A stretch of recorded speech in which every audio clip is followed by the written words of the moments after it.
나폴레옹, 이 이름을 들으면 어떤 이미지가 떠오르시나요? 아마 대부분 정복자, 황제 같은 거대한 모습을 떠올리실 겁니다. 하지만 말이죠. 그 전설이라는 거대한 그림자 뒤에 가려진 한 인간의 진짜 목소리를 들어볼 기회는 사실 거의 없었습니다. 오늘 우리는 바로 그 목소리, 그의 가장 사적인 편지들을 통해 역사상 가장 유명한 인물 중 한 명의 내면으로 들어가 보는 여정을 시작합니다. 이 책의 서문을 보면요. 나폴레옹의 진정한 힘은 칼이 아니라 펜에 있었다고 암시합니다. 그는 단순히 왕 중의 왕이 아니라 말과 사실의 왕이었다는 거죠. 생각해보면 정말 그렇습니다. 전장만 지배한 게 아니라 말과 사실 그 자체를 지배했던 겁니다. 이 두 가지를 완전히 장악했기에 그의 권력은 그토록 공고할 수 있었죠. 그 가장 위대한 증거가 바로 나폴레옹 법전입니다. 그의 말이 만든 이 법전은 오늘날까지도 현대사회의 근간을 이루고 있으니까요. 하지만 역사는 그에게 거대한 그림자의 악몽이라는 뭐랄까 굉장히 웅장하면서도 어딘가 왜곡된 이미지를 씌워버렸어요. 그래서 우리는 수많은 책을 통해 그의 업적은 잘 알지만 정작 한 인간으로서의 나폴레옹은 그 그림자 속에 갇혀버린 셈입니다. 그의 진짜 얼굴을 보는 것이 바로 그래서 그렇게 어려웠던 거죠. 그래서 이 책은 그를 진정으로 이해하기 위해서는 서로 막 충돌하는 기록들의 소란을 넘어서야 한다고 주장합니다.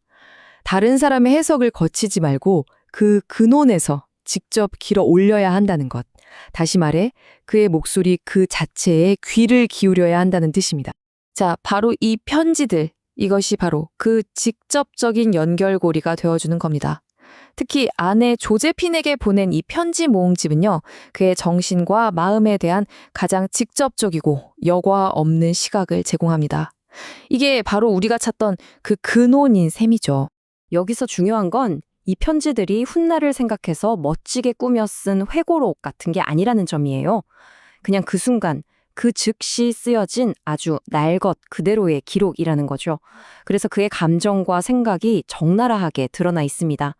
전쟁터의 그 시끄러운 소음 속에서 혹은 승리의 환희 속에서 때로는 깊은 고뇌 속에서 썼던 그의 진심이 그대로 담겨 있는 겁니다.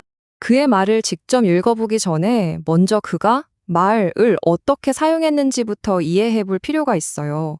왜냐하면요, 그의 글 쓰는 스타일, 즉 문체가 그의 전략만큼이나 아주 독특했거든요. 이 문체 자체가 그의 사고방식을 보여주는 열쇠나 마찬가지입니다. 나폴레옹의 글은 장식이 아니라 무기 같다는 느낌이 들어요. 화려함 대신 정밀함과 영향력을 추구했죠.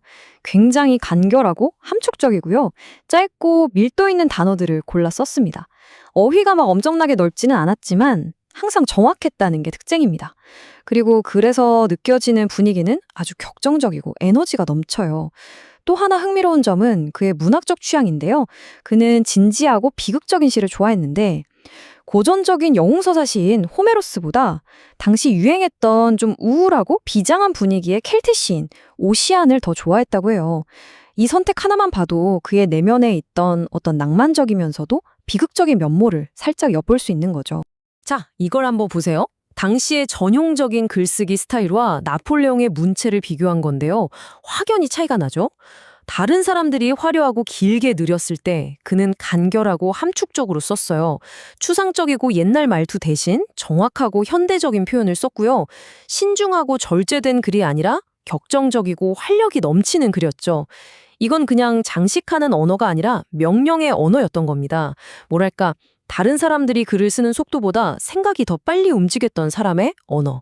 그의 글은 곧바로 행동으로 이어졌던 거죠. 이 책 서문에 이런 인용문이 나와요. 그는 다른 개들이 가장 좋은 것을 차지하게 내버려 두지 않기로 결심했다. 이게 무슨 뜻이냐면요. 그가 왜 전황보고서, 그러니까 불레탱 작성에 그렇게까지 집착했는지를 설명해 주는 거예요. 그는 군대를 지휘하는 것과 똑같은 정밀함으로 대중에게 전달되는 이야기, 즉 서사를 통제했던 겁니다. 이미 그 시대의 여론전의 중요성을 본능적으로 알고 있었던 거죠. 자, 이 편지들이 그의 마음을 드러낼 뿐만 아니라 이 책의 서문은 그의 경이로운 지성이 어떻게 작동했는지 그 성공 비결을 이해할 수 있는 틀을 제공해 줍니다. 그의 성공은 단순히 군사적 재능 하나만으로 이루어진 게 아니었거든요. 그의 가장 큰 비밀 중 하나는 바로 현미경 같은 눈을 가졌다는 겁니다. 이게 뭐냐면 모든 종류의 지식에 대해서 끊임없이 탐색하는 태도를 말해요. 예를 들어 거대한 함대의 전체적인 상태부터 저 멀리 있는 지방의 아주 사소한 지역 정보까지 가장 작은 세부 사항 하나하나에 집중하는 능력이 정말 타의 추종을 불허했다는 거죠. 마치 거대한 숲 전체를 보면서 동시에 나무 하나하나의 인맥까지 꿰뚫어보는 듯한 그런 시야를 가졌던 겁니다. 그는 나폴리에 있던 자신의 장군 위라에게 이렇게 편지를 썼다고 해요. 지역 정보를 결코 멸시하지 말라. 이게 바로 그의 핵심 원칙을 보여주는 말입니다. 아무리 사소해 보이는 세부 정보라도 그것이 바로 힘의 근간이 된다는 거죠. 그에게 정보는 곧 권력이었고 작은 정보 하나가 전쟁의 승패를 가를 수 있다고 굳게 믿었던 겁니다. 그리고 그의 통치 원리 중에 라 바스퀼, 즉 시소라는 게 있어요. 이 책에서는 그가 스스로를 균형자 또는 평균 조정자로 여기면서 통치했다고 설명하는데요. 쉽게 말해서 서로 다른 세력들을 일부러 경쟁시키고 그 아슬아슬한 균형점 위에서 자신의 권력을 유지하는 방식이었던 거죠. 딱 시소의 중심축처럼요. 그의 통치 방식은 한마디로 견제와 균형이었습니다. 예를 들어 푸쉐가 이끄는 경찰이 있으면 탈레랑이 이끄는 스파이 조직도 드는 식이죠.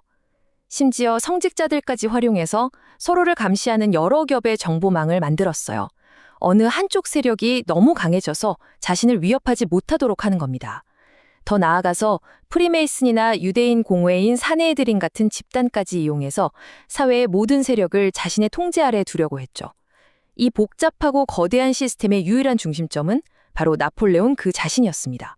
서문에 인용된 로즈베리 경의 이 말이 그의 역할을 정말 완벽하게 요약해줘요. 그는 자기 자신이 전쟁성이었고 외무성이었고 해군성이었다. 모든 부처의 최종 결정권자가 바로 자기 자신이었다는 뜻이죠. 당시 세계에서 가장 거대하고 효율적인 제국의 모든 것을 직접 챙기는 그야말로 궁극의 마이크로 매니저였던 겁니다. 그의 성공 비결을 논할 때 절대 빼놓을 수 없는 게 있어요. 바로 초인적인 노동량입니다. 1796년부터 1814년까지 정말 그 누구도 나폴레옹만큼 육체적으로나 정신적으로 치열하게 일한 사람은 없었다고 해요. 그의 지칠 줄 모르는 에너지는 주변의 모든 사람을 녹초로 만들 정도였고 이게 바로 그의 천재성을 뒷받침하는 가장 강력한 무기 중 하나였죠. 유명한 일화가 하나 있죠. 한밤중에 회의를 하다가 지쳐버린 강요들에게 그가 이렇게 말했다고 합니다. 자, 여러분, 정신 차리시오. 이제 겨우 새벽 2시오. 우리는 국가가 우리에게 주는 돈값을 해야 하지 않겠소. 정말 그의 초인적인 체력을 단적으로 보여주는 말이죠. 다른 사람들이 다 지쳐서 멈출 때 그는 이제 막 시작하는 듯 했던 겁니다. 하지만 이렇게 일에 있어서는 강철 같았던 공적인 모습 뒤에 또 다른 얼굴이 숨어 있었어요. 특히 아내 조제핀에게 보낸 편지들을 보면 그의 사적인 면모가 드러나는데요. 그는 전장에서 자기가 아프거나 힘든 일이 있어도 그걸 끊임없이 축소해서 이야기해요. 아내를 불안하게 만들고 싶지 않았던 거죠. 그 치열한 전장의 포화 속에서도 가정의 평온을 지키려고 애썼던 그의 노력이 엿보이는 부분입니다. 이 책은 나폴레온의 아주 흥미로운 모순점 하나를 지적하는데요. 바로 그의 충성심에 대한 태도입니다.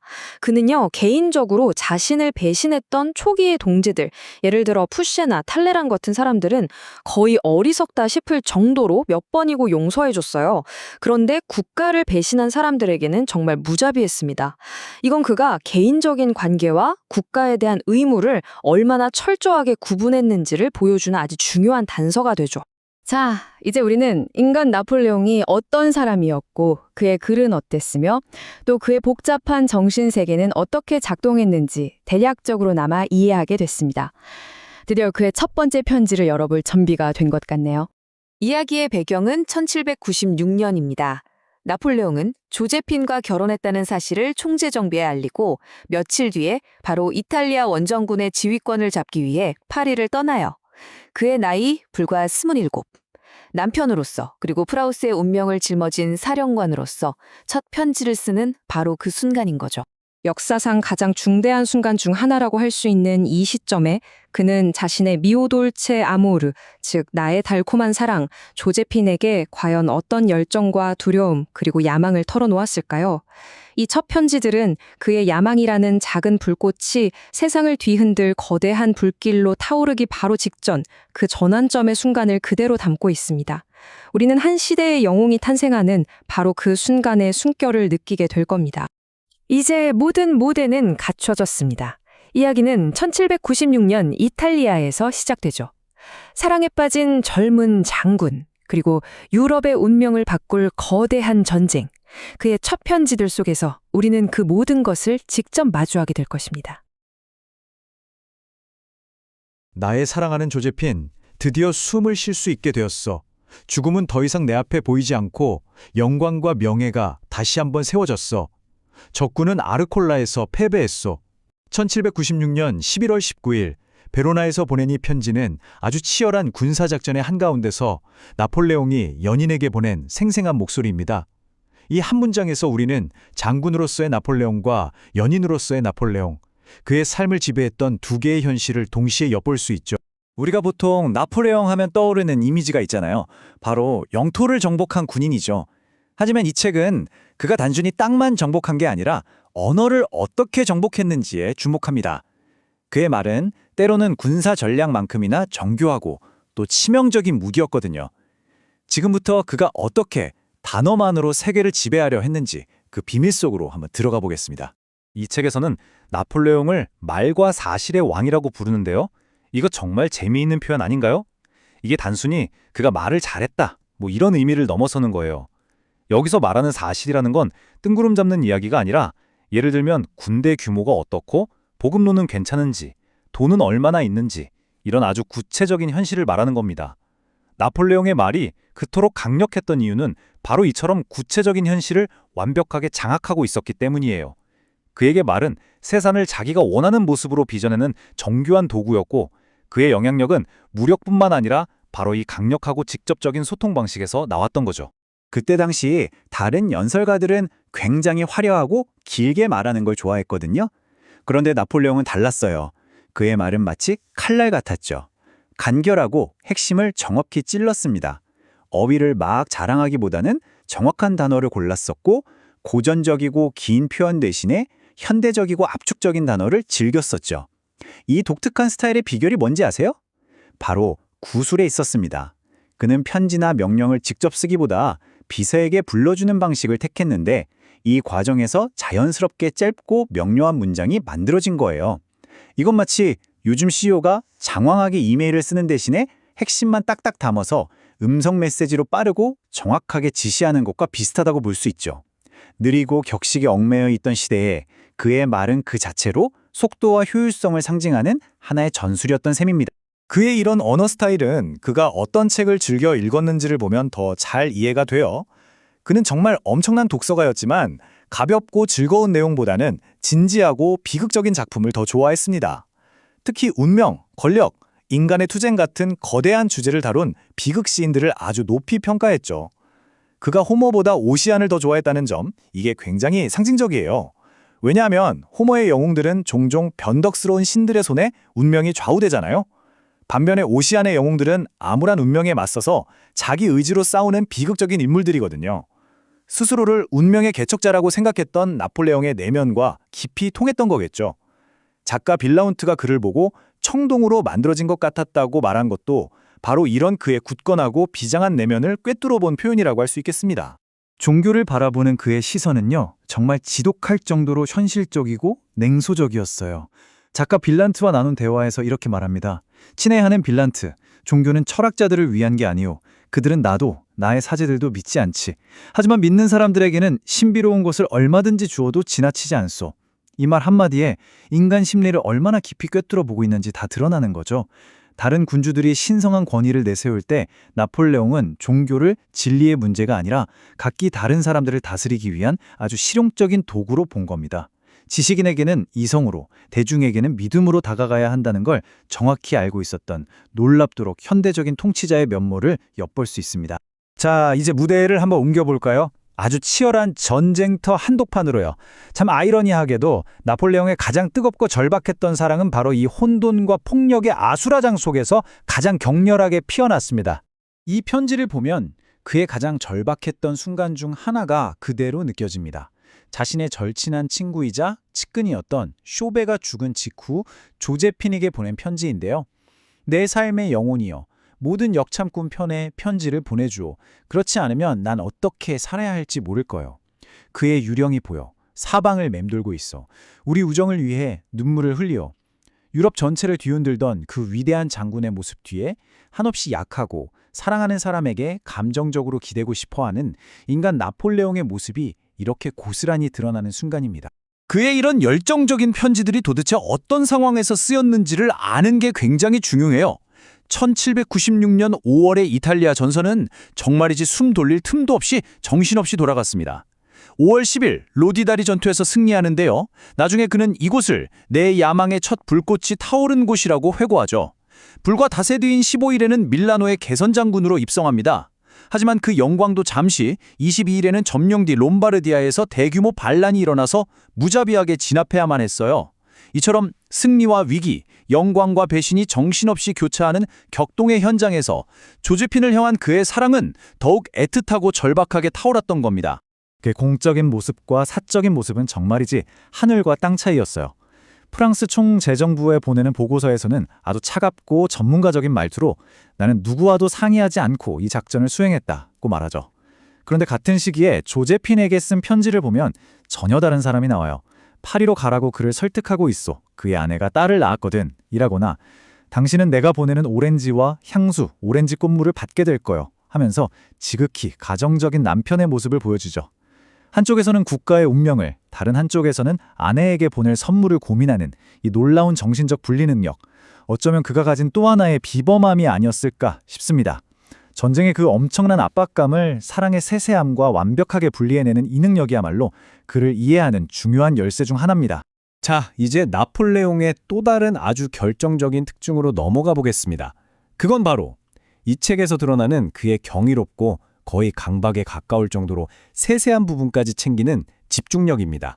이 책에서는 이걸 현미경 같은 눈이라고 표현하는데요. 이게 무슨 말이냐면 거대한 전략을 짜는 동시에 가장 사소한 지역 정보까지 샅샅이 훑는 그런 독특한 능력을 말하는 거예요.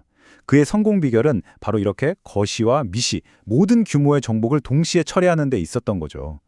대부분의 사람들은 숲을 보거나 나무를 보거나 특정 하나만 보잖아요. 그런데 그는 숲 전체를 보면서 동시에 나무 한 그루의 나뭇잎까지 아주 세밀하게 볼 수 있었던 겁니다. 어느 마을의 곡물 비축량에 대한 사소한 보고가 대규모 군대의 이동 경로를 결정하는 핵심 정보가 될 수 있다는 걸 그는 본능적으로 알았던 거죠. 그의 통치 방식을 딱 한마디로 요약하면 완벽한 통제였어요. 그는 현지 정보를 절대로 무시하지 않았고 스스로가 육군성이자 외무성, 심지어 해군성 역할까지 다했습니다. 책의 표현을 빌리자면 말 그대로 한 사람이 곧 하나의 정부였던 셈이죠. 모든 보고는 그에게로 집중됐고 모든 결정은 그에게서 나갔다는 뜻입니다. 그리고 이 모든 걸 지휘하기 위해서 그는 종종 새벽 2시까지 8시간에서 10시간에 달하는 마라톤 회의를 직접 주재했습니다. 권력과 정보의 모든 지렛대를 자기 손아귀에 꽉 쥐고 있었던 겁니다. 그의 지칠 줄 모르는 일벌레 기질을 정말 완벽하게 보여주는 일화가 하나 있어요. 새벽 2시, 긴 회의에 지친 장관들이 꾸벅꾸벅 졸고 있었답니다. 그때 나폴레옹이 이렇게 말해요. 자, 신사 여러분, 정신 차리시오. 이제 겨우 새벽 2시오. 우리는 국가가 우리에게 주는 돈값을 해야 하지 않겠소? 이 한마디에 그의 모든 것이 담겨 있다고 할 수 있죠. 이제 나폴레옹의 내면으로 좀 더 들어가 볼까요? 그 안에는 아주 흥미로운 갈등이 자리하고 있었습니다. 한편으로는 거대한 제국을 꼼꼼하게 건설하면서도 다른 한편으로는 자신의 개인적인 불안과 고뇌를 세심하게 감추는 남자, 바로 그 모습입니다.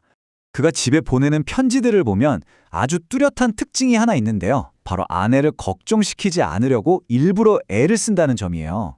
그는 엄청난 압박에 시달릴 때조차 편지에서는 자신의 병이나 업무상의 어려움을 의도적으로 축소하면서 태연한 척했습니다.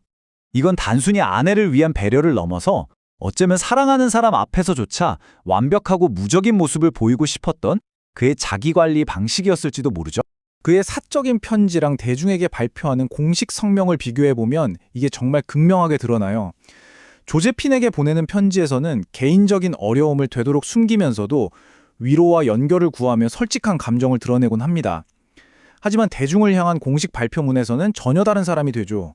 특히 아일라우 전투처럼 끔찍하고 사실상 승패가 불분명했던 전투가 끝나고 나서는 사기를 유지하기 위해서 사건을 미화하고 무적의 이미지를 아주 세심하게 조각해냅니다.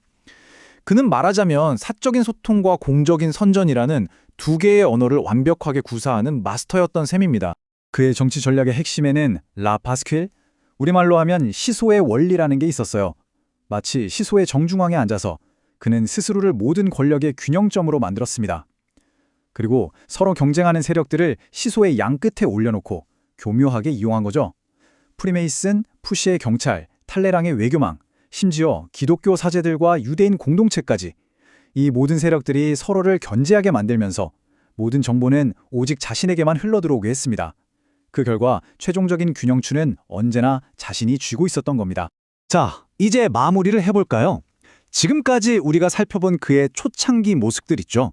언어를 지배하는 능력, 그 뜨거운 열정, 무서운 꼼꼼함, 그리고 철저하게 계산된 이미지, 이 모든 것들이 어떻게 미래의 황제 나폴레옹을 만들었는지 한번 연결해 보겠습니다. 밀라노에 입성하면서 그가 남긴 이 말은 정말 소름이 돋을 정도로 그의 야망이 얼마나 거대했는지를 보여줍니다. 오늘 행운이 내게 미소 지은 것은 단지 내가 그녀의 호의를 경멸하기 때문이다. 행운은 여자와 같아서 그녀가 내게 더 많이 베풀수록 나는 그녀에게 더 많은 것을 요구할 것이다. 그에게 운명은 감사히 받아야 할 선물이 아니었던 거죠. 지배하고 통제하고 더 많은 것을 빼앗아 와야 할 대상이었던 겁니다. 그런데 그의 성격에는 참 이해하기 힘든 역설이 하나 있었어요. 국가의 적에게는 그렇게 무자비했던 그가 초창기 동지들에게는 이해할 수 없을 정도로 관대했다는 점입니다. 푸쉐, 탈레랑, 베르나도트 같은 인물들은 반복적으로 그를 배신했지만 그는 그들을 몇 번이고 용서했습니다. 이 책에 따르면 결과적으로 보면 이 치명적일 정도의 관대함은 결국 그의 최종적인 몰락에 기여하는 자기 파괴적인 결과를 낳고 말았습니다. 그의 이런 개인적인 성향은 그의 가장 위대한 유산이라고 할 수 있는 나폴레옹 법전에 그대로 녹아있어요. 오늘날까지도 수많은 나라의 법체계에 영향을 미치고 있는 이 법전은 명료하고 정확하며 통일된 체계를 원했던 그의 열망을 고스란히 담고 있습니다. 군사계획을 짜고 개인적인 편지를 쓸 때 보였던 바로 그 특징들이 수많은 사람들을 위한 법이 된 것이죠. 말하자면 그의 정신이 법이라는 형태로 살아남은 셈입니다. 이 야심만만한 장군이 전장에서 거둔 승리를 발판 삼아 절대 권력을 향해 나아갈 때 한때 이탈리아의 전쟁터를 가득 채웠던 그 절박하고 뜨거웠던 사랑은 과연 어떻게 됐을까요? 사랑과 야망, 이 두 가지 거대한 힘이 충돌하면서 그의 이야기는 이제 새로운 국면으로 접어들게 됩니다. 나폴레옹, 이 이름을 들으면 어떤 이미지가 떠오르시나요? 아마 유럽을 호령하던 위대한 정복자, 아니면 워털루 전투에서 패배한 그 몰락한 황제의 모습, 이런 것들이겠죠. 사실 그의 이미지는 정말 여러 겹의 신화와 오해 속에 쌓여 있어요. 그래서 오늘 우리는요, 1901년에 나온 한 권의 책을 통해서 바로 나폴레옹의 편지들을 엮은 책의 서문인데요. 이걸 통해서 그 신화 뒤에 가려져 있던 인간 나폴레옹의 아주 복잡하고 또 모순적인 내면으로 한번 들어가 보려고 합니다. 이 책의 편집자인 H.F. 홀의 날카로운 시선을 따라서 우리가 막연하게 알고 있던 영웅이나 독재자가 아니라 한 인간의 맨얼굴을 마주하는 그런 시간이 될 겁니다. 자, 바로 이 한 문장. 나폴레옹은 왕 중의 왕이었을 뿐만 아니라 말과 사실의 왕이었다. 이게 바로 오늘 우리가 탐험할 나폴레옹이라는 세계를 여는 열쇠라고 할 수 있습니다. 이 책의 편집자 홀은 나폴레옹의 그 막강한 힘이 단순히 군사적인 재능이나 정치적인 술수에서만 나온 게 아니라고 봤어요. 그 힘의 가장 깊은 근원에는 현실을 꿰뚫어 보는 능력, 즉 사실을 완벽하게 장악하는 힘, 그리고 그 사실을 가장 효과적인 형태로 전달하는 말을 지배하는 힘이 있었다는 거죠. 그의 제국이 물론 칼과 대포 위에 세워진 건 맞지만 그 거대한 건축물의 토대를 단단하게 다진 것은 바로 이 두 가지, 말과 사실이었다는 이야기입니다. 그래서 우리의 여정은 이렇게 진행될 겁니다. 먼저 그를 제국의 정상에 올려놓았던 가장 근본적인 기술, 그러니까 언어와 현실을 지배하는 그 능력을 자세히 살펴볼 거고요. 그 다음에는 그의 정말 경이로운 업무 능력과 디테일에 대한 집착을 들여다보면서 그가 어떻게 그 거대한 제국을 거의 혼자서 통치할 수 있었는지 그 비밀을 한번 파헤쳐 볼 겁니다. 그리고 나서는 그의 내면, 더 깊숙한 곳으로 들어가 볼 거예요. 충성심과 배신, 또 관대함과 냉혹함 사이로 오갔던 그야말로 모순으로 가득 찬 한 인간을 만나게 되겠죠. 마지막으로 그의 수많은 전쟁보다도 훨씬 더 오래 살아남아서 오늘날까지 영향을 미치고 있는 그의 가장 위대한 유산은 과연 무엇이었는지 함께 확인해 보도록 하겠습니다. 그럼 첫 번째 이야기부터 시작해 보죠. 나폴레옹의 가장 강력하면서도 가장 근본적인 도구였던 언어에 대한 이야기입니다. 나폴레옹에게 언어는 그냥 소통 수단 그 이상이었습니다. 그에게 언어는 목표를 관철시키는 아주 날카로운 무기였고 제국 전체를 움직이는 정교한 기계장치와도 같았어요. 그는 길고 화려하게 꾸미는 말들을 아주 경멸했습니다. 대신에 짧고 명료하고 그 누구도 다른 의미로 해석할 여지가 없는 그런 정확한 단어를 선호했죠. 그의 입에서 나온 말은 마치 안개를 걷어내는 빛처럼 모호함을 없애고 현실의 핵심을 그대로 드러냈습니다. 이런 간결하고 힘있는 스타일은 전장의 병사들에게 내리는 간단명료한 명령에서부터 프랑스 국민 전체의 마음을 움직였던 그의 회보, 그리고 제국의 행정을 지배하는 법률 조항에 이르기까지 그의 모든 것에 깊이 새겨져 있었습니다. 하지만 그가 단순히 말만 잘하는 사람은 아니었습니다. 그는 땅의 딸인 말과 하늘의 아들인 사실을 결합시키는 냉철한 실용주의자였어요. 이 비유가 참 재밌죠? 나폴레옹에게 사실이라는 건 흔들리지 않는 현실 그 자체였습니다. 그리고 말은 그 현실을 담아내는 그릇이었고요. 그는 헛된 이론이나 뜬구름 잡는 이상보다는 직접 눈으로 보고 손으로 만질 수 있는 구체적인 데이터, 예를 들면 병사의 수, 대포의 정확한 위치, 식량의 양 같은 것들을 훨씬 더 신뢰했습니다. 그의 모든 말은 언제나 이렇게 단단한 사실의 뿌리를 내리고 있었기 때문에 엄청난 무게와 설득력을 가질 수 있었던 거죠. 바로 이 두 가지, 현실을 꿰뚫어보는 통찰력과 그것을 전달하는 명료한 언어의 결합, 이것이야말로 그의 막강한 권력의 진짜 원천이었습니다. 자, 이제 그의 언어 사용법을 넘어서 그 언어가 기반으로 삼았던 현실, 그러니까 그 방대한 양의 사실들을 그가 과연 어떻게 파악하고 관리했는지 한번 살펴보겠습니다. 그의 전설적인 직업윤리, 그리고 세상을 보는 방식에 대한 이야기입니다. 나폴레옹의 통제력은 거의 신적인 수준에 가까웠다고들 말합니다. 도대체 어떻게 그게 가능했을까요? 그 비밀은 바로 그의 머릿속에 제국 전체가 하나의 거대한 데이터베이스처럼 들어있었다는 데 있습니다. 로즈베리경의 이 말처럼 그는 스스로가 전쟁부였고 외무부였고 또 해군부였습니다. 제국의 모든 신경망은 최종적으로 그의 뇌에 연결되어 있었고 그는 각 부서에서 올라오는 가장 사소한 보고서까지 직접 검토하면서 제국 전체의 맥박을 짚었습니다. 한 인간이 어떻게 이 모든 일을 감당할 수 있었을까 상상하기조차 어렵죠. 이건 그가 단지 부지런한 통치자였다는 걸 넘어서서 정보를 흡수하고 처리하는 능력 자체가 정말 비범했다는 걸 보여줍니다. 그의 성공은 이처럼 끊임없는 지식 탐구라는 아주 단단한 토대 위에 세워졌습니다. 그는 프랑스의 평범한 사탕부 밭을 보면서 저 멀리 설탕 식민지인 열대지방을 어떻게 지배할 수 있을까 그 방법을 구상했고요. 또 코르시카의 면화나 독일 졸링겐의 강철 같은 지역 산업이 언젠가는 제국 경제를 떠받치는 기둥이 될 수 있을 거라고 믿었습니다.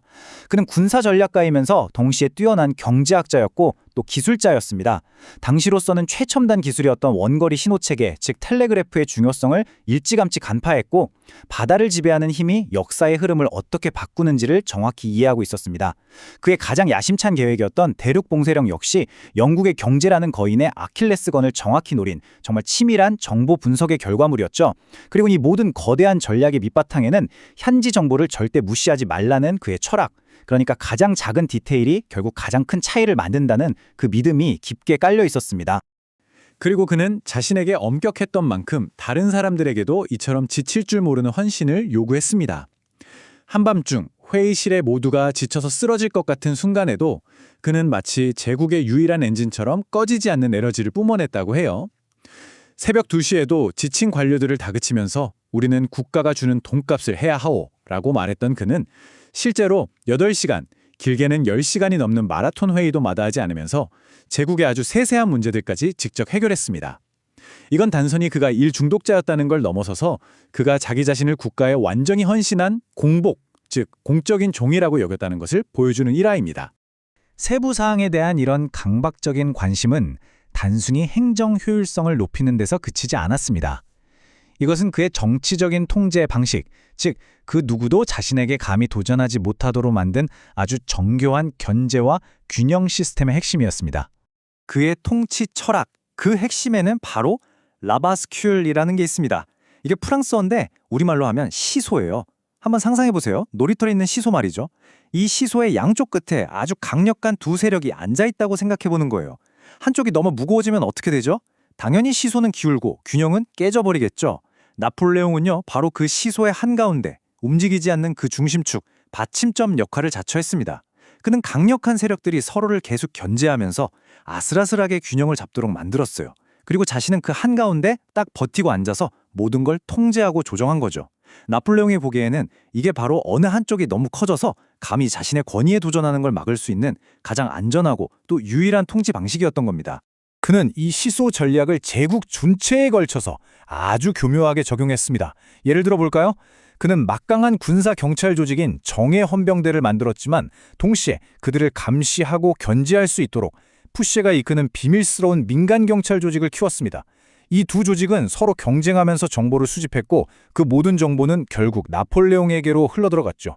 또 다른 예로는 그는 프리메이슨 같은 세속적인 조직의 후원자 역할을 하면서도 동시에 정교협약을 통해서 카톨릭 사제단의 권위를 복원시켜주면서 양쪽 모두에게 영향력을 행사했습니다.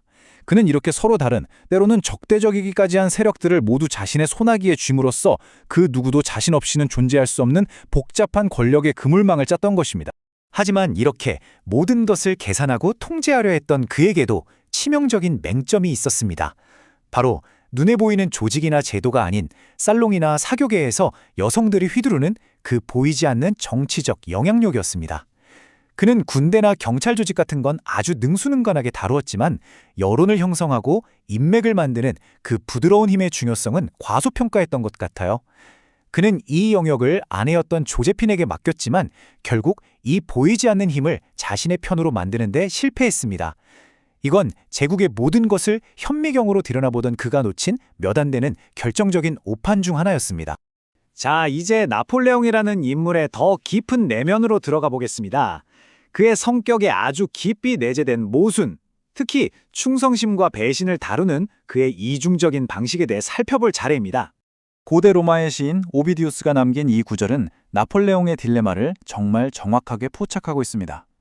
나는 더 나은 길을 보고 인정하지만 더 나쁜 길을 따른다. 이게 무슨 뜻일까요?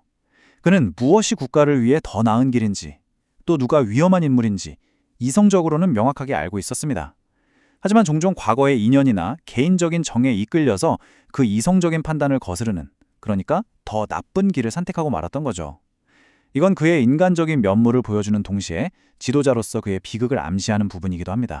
그는 충성심에 대해서 참 이해하기 힘든 이중적인 잣대를 가졌습니다. 한편으로는 국가의 안위를 위협하는 음모나 반역 같은 국가에 대한 범죄는 그 상대가 누구든 가차없이 처벌했어요. 하지만 다른 한편으로는 자기 자신을 향한 개인적인 배신에 대해서는 놀라울 정도로 관대했습니다. 특히 자신이 아무것도 아니었던 무명 시절을 함께 보낸 동지들에게는 거의 무한한 용서를 베풀었죠. 푸쉐나 탈레랑처럼 그의 등 뒤에서 끊임없이 음모를 꾸몄던 인물조차도 몇 번이고 다시 기용했습니다. 이 모순적인 관대함과 냉혹함의 공존, 이것은 그의 가장 큰 힘인 동시에 결국 그를 무너뜨린 치명적인 약점이 되었습니다. 그는 어쩌면 개인적인 의리와 국가적인 안보가 결코 분리될 수 없다는 사실을 끝내 깨닫지 못했던 것 같습니다. 가족에 대한 그의 태도 역시 이런 깊은 모순을 보여줍니다. 그는 자신의 형제자매들에게 왕관을 씌워주고 유럽 각국의 왕자에 앉혔잖아요. 겉으로 보기엔 정말 덧없는 애정의 표현이었죠. 하지만 속으로는 자신의 그 거대한 야망과 비범한 능력을 전혀 따라오지 못하는 그들을 무기력한 무리라면서 한심하게 여겼다고 합니다. 그는 그들이 자신처럼 제국을 위해 헌신하기를 바랐지만 그들은 그저 권력을 누리기에 급급했죠. 어쩌면 그는 가족을 통해서 자신의 위대함을 확장하고 싶었지만 동시에 그들의 평범함 속에서 자신의 고독을 더욱 절감했을지도 모릅니다. 그렇다면 장군과 황제라는 그 공적인 가면을 벗어던진 사적인 순간의 나폴레옹은 과연 어떤 사람이었을까요? 그의 지적인 취향과 철학은 우리가 상상하지 못했던 놀라운 내면 세계를 드러냅니다. 당시의 유명 작가였던 빌란트가 나폴레옹을 만난 후에 이렇게 회상했습니다. 처음에는 마치 감정 없는 청동 조각상처럼 차갑고 위압적인 느낌을 받았다고 해요. 하지만 막상 대화를 나누자 놀라울 정도로 상대방을 편안하게 만들어주고 또 깊은 철학적인 질문에 대해서도 아주 열린 태도를 보였다는 겁니다. 이건 그의 외적인 이미지와 내면의 지적 호기심 사이에 아주 큰 간극이 있었다는 걸 보여주는 흥미로운 증언이죠. 그의 문학 취향은 그의 내면을 좀 더 깊이 들여다보게 합니다. 그는 인생의 즐거움이나 가벼움을 다루는 희극 종류는 별로 좋아하지 않았다고 해요. 대신 인간의 의지로는 어쩔 수 없는 거대한 운명에 맞서 싸우는 그런 비극적인 영웅 이야기에 깊이 매료되었습니다. 특히 흥미로운 점은 서양 고전의 원형이라고 할 수 있는 호메로스의 영웅들보다 안개 낀 북유럽 황해를 배경으로 고뇌하는 영웅이 등장하는 오시안의 서사시를 더 좋아했다는 사실입니다. 어쩌면 그는 명쾌한 선악 구도 속의 전통적인 영웅보다는 스스로 운명을 개척하지만 결국에는 고독할 수밖에 없는 그런 복잡하고 우울한 낭만주의적 영웅의 모습에서 자기 자신을 보았던 건 아닐까요? 그의 종교관은 그의 실용주의적인 면모를 아주 극명하게 보여줍니다. 한 측근과의 대화에서 그는 프랑스의 가톨릭을 부활시킨 것이 자신의 신앙심 때문이 아니라고 솔직하게 털어놓았습니다. 그에게 종교는 어떤 영적인 진리가 아니라 사회를 안정시키고 대중의 마음을 다스리기 위한 매우 효과적인 사회적 비술이었던 셈이죠. 그는 자신과 같은 철학자들은 종교의 신비를 믿지 않지만 평범한 사람들에게는 질서와 희망을 주는 경이로움이 필요하다고 봤습니다. 이건 신에 대한 믿음마저도 통치의 도구로 바라보는 그의 냉철한 시각을 여실히 드러내는 대목입니다. 자, 이제 우리는 그의 화려한 군사적 승리와 정치적인 업적들을 넘어서 이 책의 편집자 홀이 주장하는 나폴레옹의 가장 중요하고 영속적인 기여에 도달했습니다. 그의 그 거대한 제국이 먼지처럼 쓰러지고 유럽 전역을 뒤흔들었던 전쟁의 함성이 멎었을 때 과연 무엇이 진정으로 남았을까요? 아이러니하게도 그의 가장 진정한 유산은 그가 평생을 바쳤던 피로 물든 전쟁터에 있지 않았습니다. 그의 진정하고 영원한 제국은 바로 한 권의 책, 나폴레옹 법전이었습니다. 그는 칼과 대포로 유럽을 정복했지만 그 제국은 10여 년 만에 무너졌습니다. 하지만 그가 만든 법의 제국은 오늘날까지도 프랑스는 물론이고 유럽과 라틴 아메리카, 전 세계 수억 명의 삶에 깊은 영향을 미치고 있습니다. 그는 무너지지 않는 법의 제국을 건설했던 겁니다. 이 법전의 핵심에 담긴 그의 원칙은 아주 단순하고 강력했습니다. 바로 절대적인 명료함이죠. 그는 법이 학자들만이 이해하는 모호한 언어의 유시가 되어서는 안 된다고 믿었습니다. 해석하는 것은 법을 타락시키는 것이라는 그의 말처럼 그는 판사나 변호사의 자의적인 해석이 끼어들 여지를 없애고 모든 시민이 법 앞에서 평등하게 이해하고 적용받을 수 있는 그런 논리적이고 정밀한 법적 체계를 만들고자 했습니다. 이것이야말로 말과 사실의 왕으로서 그의 정체성이 완벽하게 발현된 결과물이라고 할 수 있겠죠. 그리고 그의 노력은 성공적이었습니다. 법전이 탄생한 지 100년이 지난 1901년에도 영국의 한 대주교는 그 법전을 명료함의 경위라고 칭송했습니다. 복잡한 관습법 대신 합리적이고 체계적인 법을 원했던 전 세계의 많은 국가들이 이 나폴레옹 법전을 기꺼이 받아들였죠. 이것이 바로 나폴레옹 법전이 시대를 초월한 걸작으로 남은 이유입니다. 결국 말과 사실의 왕은 그의 마지막 제국을 군대가 아닌 문장으로, 포탄이 아닌 법조문으로 건설했습니다. 그가 휘둘렀던 칼은 녹슬었고 그의 제국은 지도에서 사라졌지만 그가 만든 명료하고 논리적인 법은 여전히 수많은 사람들의 삶 속에서 살아 숨쉬고 있습니다.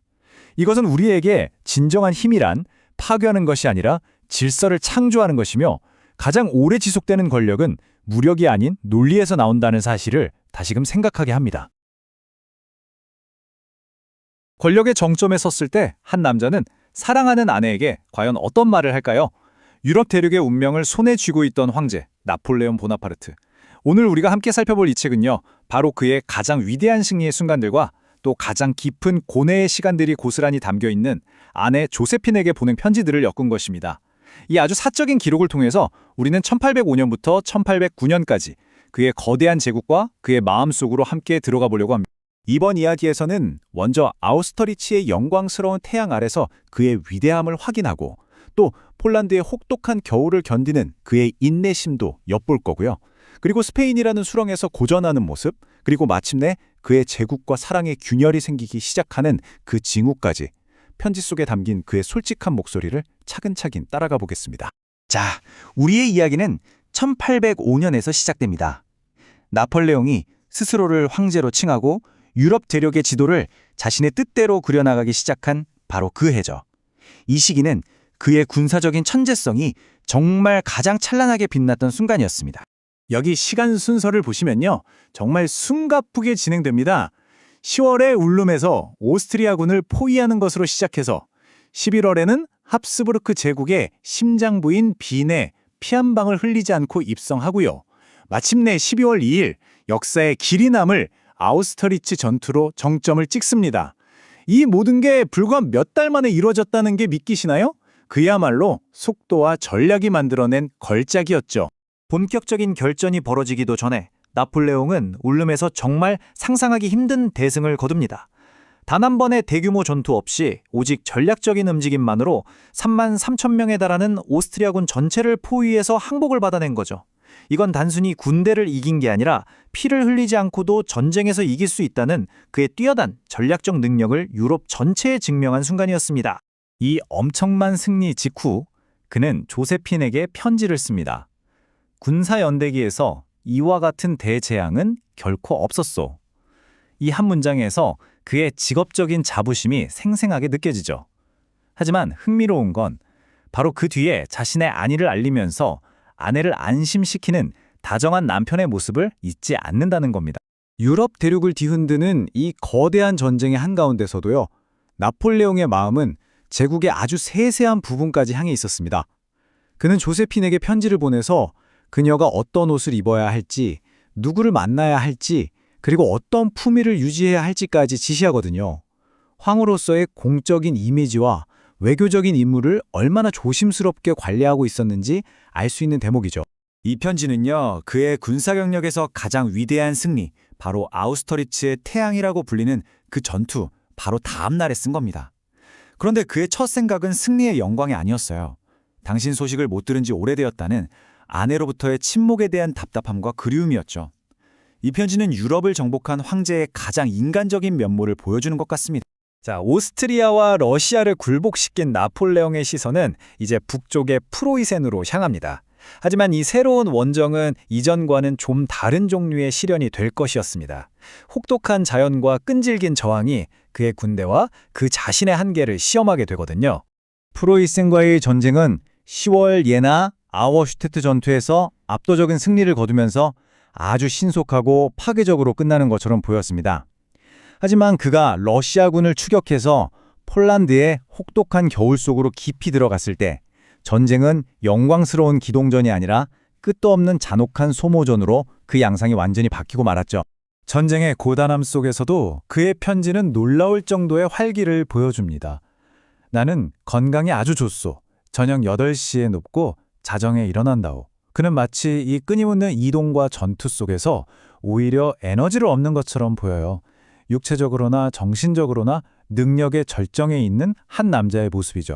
나폴레옹은 이 전쟁의 책임을 프로이센의 루이지 왕비에게 돌리면서 아주 노골적인 경멸감을 드러냅니다.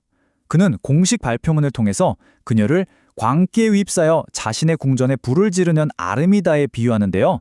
이건 국사에 무모하게 개입하는 전쟁광으로 그녀를 묘사하려는 아주 치밀하게 계산된 선전전이었습니다. 하지만 폴란드의 눈보라 속에서 치러진 아일라우 전투는 그에게도 큰 충격이었던 것 같습니다. 그곳은 승자도 패자도 없는 거대한 무덤과도 같았거든요. 전투 다음 날 조세핀에게 보낸 편지에는 이런 구절이 있습니다. 이곳은 죽은 자와 부상당한 자들로 뒤덮여 있소. 이것은 전쟁의 즐거운 부분이 아니오. 대학살의 참상에 대한 그의 드물고도 솔직한 인정이 담겨 있는 거죠. 여기서 한 가지 아주 흥미로운 파탄이 드러납니다. 그는 이처럼 전쟁의 참상을 인정하면서도 정작 자신이 겪는 어려움이나 개인적인 위험에 대해서는 일관되게 축소해서 전했다는 거예요. 왜 그랬을까요? 이건 두 사람의 서신 전체에서 나타나는 굉장히 중요한 특징입니다. 그는 조세핀을 전쟁의 불안감으로부터 보호하는 것이 황제이자 남편으로서 자신의 의무라고 생각했던 것 같아요. 아픈 곳이 있어도 항상 가볍게 표현하고 프랑스군의 손실은 축소하고 자신이 처한 위험은 거의 언급하지 않았죠. 이 모든 것은 본국에 있는 아내와 또 국민들에게 통제와 필연적인 승리의 이미지를 유지하기 위한 아주 치밀하게 관리된 정보 전략이었다고 볼 수 있습니다.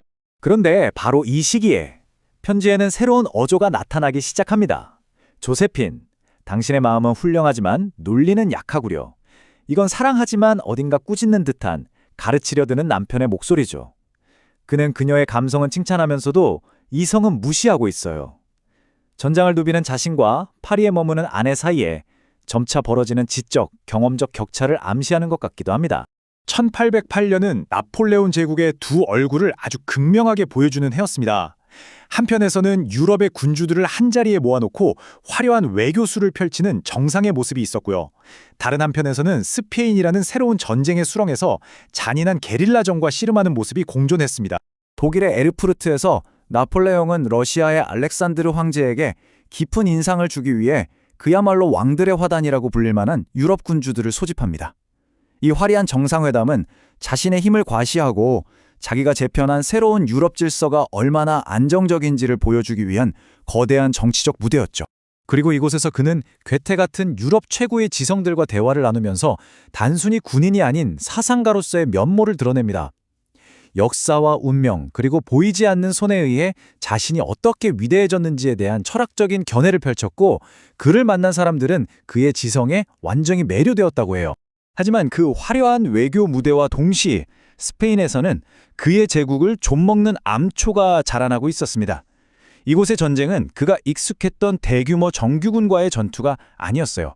성직자, 농민, 심지어 여성까지 모든 인구가 저항하는 인민의 전쟁, 즉 끝없는 게릴라전의 수렁에 빠져들고 있었던 겁니다. 스페인에서 보낸 편지들은 여전히 자신감으로 가득 차 있습니다. 영국인들은 공황 상태에 빠져 달아나고 있어. 하지만 그 뒤에는 이런 구절을 덧붙입니다. 날씨는 나쁘지만 나는 건강하오. 이 짧은 문장 뒤에는 눈 덮인 산을 넘어서 필사적인 겨울 추격전을 벌이는 그 혹독한 현실이 숨어 있는 거죠. 1809년 오스트리아는 나폴레옹이 스페인의 수렁에 빠진 틈을 타서 복수를 노렸습니다.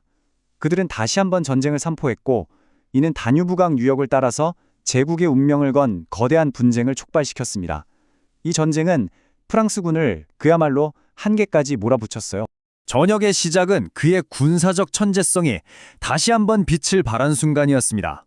단 5일간 그는 아벤스베르크에서 오스트리아군의 전선을 돌파하고 에큐물에서 결정적인 승리를 거두었으며, 마침내 라티스본을 점령하는 등 일련의 번개 같은 기동으로 오스트리아 주력군을 산산조각냈습니다. 하지만 이 라티스본 전투에서 처음으로 나폴레옹 자신이 적의 총탄에 맞았습니다. 발목을 스친 가벼운 부상이었지만 황제가 부상당했다는 소문은 군 전체에 엄청난 공황을 퍼뜨렸죠. 그는 급히 말을 타고 병사들 앞에 나서서 자신의 건재함을 보여줘야만 했습니다. 이건 그 자신과 군대 모두에게 그의 죽을 수 있는 운명을 상기시킨 아주 냉혹한 순간이었습니다. 그러나 이 원정에서 그는 개인적으로 가장 큰 타격을 입게 됩니다. 아스페렌 에슬링 전투에서 그의 가장 절친한 친구이자 가장 유능한 원수였던 장 란이 치명상을 입은 것입니다. 그의 죽음 앞에서 나폴레옹은 무너졌다고 전해지는데요. 이는 그가 가장 오랜 동지들과 나누었던 깊은 정서적 유대를 세상에 드러낸 아주 파괴적인 순간이었습니다. 마침내 이 전역은 바그람에서의 거대한 전투로 절정에 달했습니다. 양측에서 30만이 넘는 병력이 동원된 이틀간의 잔혹한 학살전 끝에 나폴레옹은 승리했습니다. 하지만 이것은 그의 마지막 진정한 의미의 결정적인 승리였고, 엄청난 피해 대가를 치른 제국의 마지막 영광이었습니다. 아이러니하게도 제국이 영토적으로 정점에 도달하는 동안 나폴레옹과 조세핀의 관계에는 미묘하지만 돌이킬 수 없는 변화가 나타나고 있었습니다. 편지들은 그들의 끝을 예고하는 균열의 징후들을 조금씩 드러내고 있었죠. 초기 이탈리아 원정 시절에 당신 없이는 존재할 수 없소라며 불타는 듯한 열정을 쏟아내던 연인의 모습은 사라졌습니다. 그 자리는 플롱비어리에를 가는 것을 반대하지 않소 와 같이 일관되지만 더 절제되고 형식적인 애정을 표현하는 황제가 차지했죠. 연희는 완전히 황제가 된 겁니다. 그의 편지들은 종종 누이 오르탕스의 아들이자 그들의 조카인 작은 나폴레옹을 다정하게 언급합니다. 하지만 그 아이가 내 코를 닮은 것 같소 와 같이 가족의 닮은 점에 대한 그의 언급은요, 역설적으로 그들의 결합이 제국에 제공할 수 없었던 단 한 가지, 바로 보나파르트 가문의 직계 후계자가 없다는 냉혹한 현실을 더욱 부각시킬 뿐이었습니다. 승리가 거듭될수록 황제로서의 그의 세계는 점점 더 커져만 갔습니다. 왕조를 이어야 한다는 정치적인 압박과 제국을 통치해야 하는 의무는 한때 그토록 열정으로 가득했던 두 사람 사이에 미묘하지만 건널 수 없는 간극을 만들어냈죠. 황제와 황후, 그들의 두 세계는 과연 언제부터 멀어지기 시작했을까요? 이 질문은 곧 아주 고통스럽고 공개적인 대답을 요구하게 될 것이었습니다. 오늘 이야기는 이 한 문장으로 시작해볼까 합니다. 그는 왕 중의 왕이었을 뿐만 아니라 말과 사실의 왕이기도 했다. 여기서 말하는 그는 물론 나폴레옹이죠. 그러니까 사실의 왕이라는 건 그가 행동으로 만들어낸 아주 구체적이고 오래가는 결과물들, 예를 들면 그가 세운 제도나 법전 같은 것들을 의미하고요. 또 말의 왕이라는 건 전장을 호령하고 사람들을 설득하고 또 사랑하는 연인을 안심시키는 데 썼던 그 언어의 힘을 말하는 겁니다. 이게 바로 오늘 우리가 들여다볼 책의 편집자가 1901년에 나폴레옹이라는 사람을 딱 한마디로 정리한 아주 핵심적인 평가라고 할 수 있어요. 우리가 지금까지 조제핀에게 보낸 편지들을 통해서 나폴레옹의 아주 사적인 내면을 들여다봤잖아요. 오늘은 거기서 한 발짝 더 나가보려고 합니다. 이 책의 편집자가 바로 그 편지들을 가지고 역사의 거대한 그림자 뒤에 가려져 있던 인간 나폴레옹의 진짜 모습을 어떻게 그려냈는지 그 깊이 있는 분석의 틀을 한번 차분히 따라가 보려고 해요. 여기서 말하는 거대한 그림자라는 건 뭐랄까 후대 사람들이 만들어낸 신화 같은 거죠. 위대한 정복자, 아니면 냉혹한 독재자, 이런 단편적인 이미지들 말이에요. 바로 그 이미지에 가려진 진짜 복잡한 모습을 말하는 겁니다. 그래서 오늘은 이런 순서로 이야기를 풀어가 볼 거예요. 먼저 나폴레옹이라는 사람의 정체성을 단어와 사실이라는 두 가지 키워드로 살펴볼 거고요. 이어서 그의 복잡했던 인간적인 면모와 아주 독특하고 정교했던 권력 유지의 기술에 대해서도 알아볼 겁니다. 그리고 나서는 작가로서의 나폴레옹은 어땠는지, 또 그의 가장 위대한 유산으로 꼽히는 법전 이야기도 해볼 거고요. 마지막으로 이 모든 이야기의 바탕이 된 이 편지들이 대체 어떻게 우리 손에 들어오게 됐는지 그 흥미로운 여정까지 따라가 보겠습니다. 그러니까 이 책의 편집자는 이렇게 생각한 거예요. 세상이 너무 오랫동안 나폴레옹이라는 거대한 신화, 그 거대한 그림자에 사로잡혀 있었다는 거죠. 그 그림자라는 게 그를 싫어하는 사람들이 만든 공포의 대상이거나 아니면 그를 존경하는 사람들이 만든 영웅의 모습이거나 뭐 그런 것들이었죠. 그래서 편집자는 이 모든 신화를 싹 걷어내고 딱 두 가지만 보자고 한 겁니다. 바로 나폴레옹이 직접 했던 말과 그가 실제로 남긴 행동이라는 사실. 여기에만 집중해서 진짜 모습을 보려고 한 거예요. 여기서 편집자가 아주 재미있는 격언을 하나 인용하는데요. 사실은 하늘의 아들이요, 말은 땅의 딸이다. 이걸 빌려서 나폴레옹을 사실과 말, 이 두 가지를 모두 완벽하게 지배한 사람으로 그려냅니다. 그러니까 사실은 변치 않는 하늘의 아들 같은 거라는 거죠. 나폴레옹이 만든 법전이나 여러 제도들이 100년이 지나도 유럽 사회의 뼈대가 된 것처럼요. 이게 바로 사실의 힘인 거죠.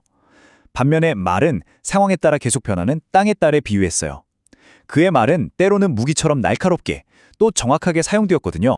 자, 그럼 전쟁터의 황제, 유럽을 호령하던 그 정복자의 모습, 그 가면 뒤에 숨겨진 인간 나폴레옹은 대체 어떤 사람이었을까요? 이 책은요, 그의 사적인 기록들을 조각조각 맞춰서 아주 모순으로 가득 찬 한 인간의 초상화를 완성해 나가요. 겉으로는 강철 같아 보이지만 그 뒤에는 정말 놀랄 만큼 섬세하고 어쩔 땐 약하기까지 한 모습이 숨어 있었다는 거죠. 자, 지금부터 그 복잡한 내면으로 한번 들어가 보시죠. 이 책을 보면요, 우리가 알던 정복자 이미지랑은 정말 다른 모습들이 많이 나와요. 하루에 18시간씩 일하면서 나라의 아주 사소한 것까지 직접 다 챙기는, 뭐랄까, 지독한 일벌레였고요. 동시에 완벽주의자였죠. 그런데 또 신기한 건 자기를 배신했던 옛 동료들은 인간적인 정 때문에 몇 번이고 용서해주기도 하고, 또 아내 조제피나한테 보내는 편지에서는 전장이 아무리 위험해도 늘 괜찮다고, 걱정 말라고 다정하게 말하는 남편이었어요. 심지어 틈만 나면 어려운 책들을 파고드는 엄청난 독서광이기도 했고요. 이 말이 딱 그의 성격을 보여주는 일화인데요. 이미 8시간이나 회의를 해서 다들 지쳐 있는데 그때 나폴레옹이 이렇게 말했다고 해요. 자, 여러분, 정신 차리시오. 이제 겨우 새벽 2시오. 우리는 국가가 우리에게 주는 돈값을 해야 하지 않겠소? 이게 그냥 나 일 많이 했다 자랑하는 게 아니에요. 그의 리더십 스타일을 그대로 보여주는 거죠. 자기가 가진 그 엄청난 에너지를 주변 사람들한테도 똑같이 요구했던 거예요. 그에게 국가에 봉사한다는 건 뭐 개인적인 편안함 같은 건 다 포기해야 한다는 뜻이었고 그걸 본인이 직접 보여준 거죠. 여기서 정말 흥미로운 지점이 뭐냐면 그의 용서에 대한 기준이에요. 그러니까 경찰 총수였던 푸셰나 외무장관 탈레랑 같은 사람들이 자기를 정치적으로 배신한 건 오랜 동지라는 이유로 몇 번이고 봐줬어요. 그런데 나라 돈을 빼돌리는 것 같은 공적인 범죄는 절대 용서가 없었죠. 심지어 자기 가족들에 대해서는 대부분 무능하다고 아주 냉정하게 평가했고요. 결국 보면 그의 의리나 용서는 국가나 핏줄이 기준이 아니었던 거예요. 오로지 나와 개인적인 관계가 있느냐, 이게 중요했던 것 같습니다. 종교에 대해서는 또 어떤 생각을 했을까요? 독일의 유명한 작가 빌란트랑 나눈 대화에서 그의 생각이 아주 명확하게 드러나는데요. 나폴레옹한테 종교는 뭐랄까 개인적인 믿음이나 철학 이런 게 아니었던 거예요. 그냥 대중을 다스리고 사회를 안정시키는 아주 실용적인 도구였던 거죠. 똑똑한 사람들은 어차피 종교 같은 거 안 믿을 테니 평범한 사람들이 믿게 놔두는 게 통치자의 일이다. 딱 이렇게 생각한 겁니다.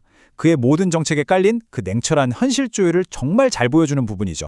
자, 그럼 이런 복잡하고 모순적인 사람이 어떻게 그 거대한 프랑스를 자기 손아귀에 넣고 마음대로 움직일 수 있었을까요? 그 비밀은 바로 라 바스큘이라고 불리는 그만의 아주 독특하고 정교한 권력 기술에 있었습니다. 지금부터 그가 어떻게 아슬아슬한 권력의 줄타기를 했는지 한번 살펴보겠습니다.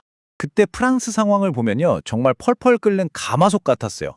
혁명을 계속하자는 사람, 다시 왕을 세우자는 사람, 막강한 힘을 가진 군대, 또 뒤에서 암약하는 비밀 경찰이나 조직들, 그리고 사람들의 마음을 꽉 쥐고 있는 카톨릭 교회까지 정말 온갖 세력들이 서로 의령되고 있었죠. 근데 대체 나폴레옹은 어떻게 이 아수라장 속에서 살아남은 건 물론이고 이 모든 세력 꼭대기에 설 수 있었을까요? 그 해답이 바로 라 바스큘, 프랑스어로 시소라는 뜻인데요. 바로 이 시소의 원리에 있었습니다. 그는 어느 한쪽 편을 들어서 반대편을 완전히 싹 없애버리는 방법을 쓰지 않았어요. 대신에 자기가 시소의 딱 가운데 서서 양쪽의 균형을 맞추는 거죠. 한쪽이 너무 강해지면 반대편에 힘을 좀 실어주고 또 저쪽이 약해지면 이쪽을 살짝 눌러주는 식으로요. 이렇게 아주 정교하게 균형을 맞추니까 결국 모든 세력들이 나폴레옹이라는 이 중심점이 없으면 아무것도 할 수 없게 만들어버린 겁니다. 그 방식이 얼마나 치밀했는지 좀 더 구체적으로 볼까요? 예를 들면 막강한 카톨릭 교회를 견제하려고 프리메이슨을 뒤에서 은근히 밀어줬고요. 또 경찰 총수인 푸셰의 힘이 너무 세지는 걸 막으려고 헌병대나 자기 직속의 비밀 경찰 조직을 여러 개 만들어서 서로 감시하게 했어요. 심지어는 러시아랑 전쟁하기 전에는 유대인 지도자 회의를 파리에서 열어서 적국인 러시아에 사는 유대인들의 마음을 얻으려는 생각까지 했죠. 정말 대단하지 않나요? 이 거대한 시속 게임의 중심에서 모든 권력과 정보가 오직 나폴레옹 딱 한 사람에게만 모이도록 완벽하게 판을 짠 겁니다. 결국 국방부, 외무부, 해군부 이 모든 게 그냥 나폴레옹 자기 자신이었던 셈이죠. 영국의 정치가 로즈베리 경이 한 이 말이야말로 라바스킬 시스템의 본질을 정확하게 짚어낸 거예요. 그는 그냥 마지막에 도장만 찍는 사람이 아니었어요. 모든 정보가 모이고 모든 결정이 내려지는 그 시스템의 심장, 그 자체가 바로 나폴레옹이었던 거죠. 물론 이렇게 하니까 일처리 속도는 엄청나게 빨랐겠지만 동시에 아주 치명적인 약점도 있었어요. 바로 나폴레옹 한 사람이 사라지면 이 모든 게 한순간에 무너져 내릴 수 있다는 거였죠. 자, 지금까지는 행동으로 결과를 만들어내는 사실의 왕 나폴레옹을 봤는데요. 그럼 이제 그가 어떻게 말의 왕이기도 했는지 한번 볼까요?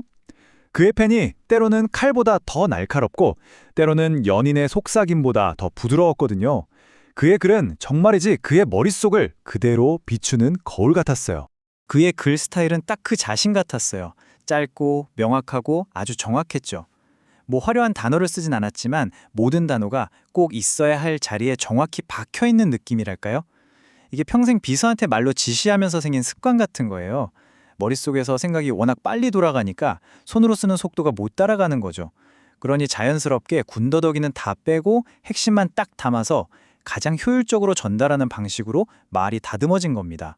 그런데 여기서 정말 재미있는 건 그의 소통 방식에 나타나는 뚜렷한 이중성이에요. 예를 들어서 아일라우 전투 같은 경우 사실 양쪽 다 엄청나게 많은 사상자를 낸 끔찍한 전투였거든요. 그런데 나폴레옹이 발표한 공식 보고서에는 프랑스군 피해는 확 줄이고 마치 대단한 승리를 거둔 것처럼 쓰여 있어요. 이건 말을 국가를 위한 전략적 도구로 쓴 거죠. 그런데 조제핀에게 보내는 편지를 보면 자기가 아무리 아프고 피곤해도 늘 난 아직 건강해 라고 말하면서 아내를 안심시키려고 해요. 한결같죠.